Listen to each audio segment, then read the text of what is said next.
ఏహే ఎవ్వరు తగ్గుతలేరు కదా. ఎగజిమ్మేటోళ్ళు ఎగజిమ్ముతనే ఉన్నారు, ఎత్తుకపోయేటోళ్ళు ఎత్తుకపోతూనే ఉన్నారు. మొగుల మీదికెళ్ళి పైసల వాన కురుస్తున్నదా అన్నట్టే గీ అన్న జిమ్ముతాంటే వెనక మళ్ళా సంటోడు కూడా దోసిటి నిండా కడక్ నోట్లను జమాయించి పట్టుకోబోతున్నాడు. దేవుడు పెద్ద చేతులు ఇయ్యలేదు గాని లేకుంటేనా ఆడున్న పైసలన్నీ జమాయించేటోడు కావచ్చు పోన్రి. ఉన్నోనికి ఉట్ల పండగ, లేనోనికి లొట్ల పండగ అన్నట్టే ఉన్నది పంజాబ్ దిక్కు పెన్లోల కథ. తరుణ్ అనే కాడ సికిందర్ సింగ్ అనేటాయన చెల్లెకు లగ్గమైందట. భరత్ పెట్టిండ్రట. ఇక ఏమనిపించిందో ఏమో కడక్ కడక్ నోట్లను గారాల చెల్లె మీద ఎగజల్లిండ్రు. దగ్గర దగ్గర 8.5 కోట్ల దాకా ఎగజిమ్మిర్రని ఈడోళ్లు చూసినోళ్ళు అంటుంటే పెన్లోళ్ళు మాత్రం 4 లక్షలే అని చెప్తున్నారు. ఎక్కువ పైసలని మా ఇజ్జత్ బర్బాదు చేస్తున్నారని ఇంటోళ్ళు అంటున్నారు.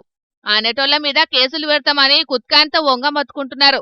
కానీ కడుపు నింపే కడక్ నోట్లను ఎట్లా పడితే అట్లా ఎగజిమ్ముడు ఏం పద్ధతి చెప్పుండ్రి. కండ్లకు అద్దుకొని జేబులో పెట్టుకునే నోట్లను ఇట్లా కాలకాడ జనాల మీద నోట్ల వానలు గురిపితే చూసేటోళ్ళు ఊకుంటారా చెప్పుండ్రి. ఆర్బీఐ రూల్స్ ను పర్ర బ్రేక్ చేసిండ్రని అసలు ఇంటోళ్ళ మీద కేసులు పెట్టాలి. ఇంకొకరు ఇట్లా చెయ్యకుండా బుద్ధొచ్చేటట్టు చేయాలని అంటున్నారు ఈ లెక్క ఆవరం చూసిన జనాలు.